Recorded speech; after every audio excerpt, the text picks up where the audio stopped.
used to be a very unique subset, highly trained group of people at select large companies that designed and built airplanes. Now it is open to the masses.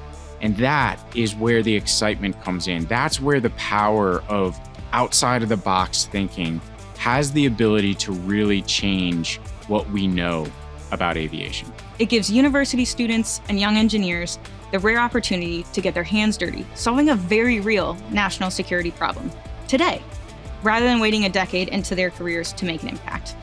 These people, they're literally out in the field right now, turning wrenches, making tweaks to their aircraft, and proving that it takes a diversity of ideas to make that breakthrough, to find that golden nugget that will take us, humanity, to the next level of innovation, the next level of capability. If we want drones to deliver serious supplies like food, medical kits, or even repair parts, we need to break away from traditional designs and investigate what will push us to a new paradigm of heavy lift.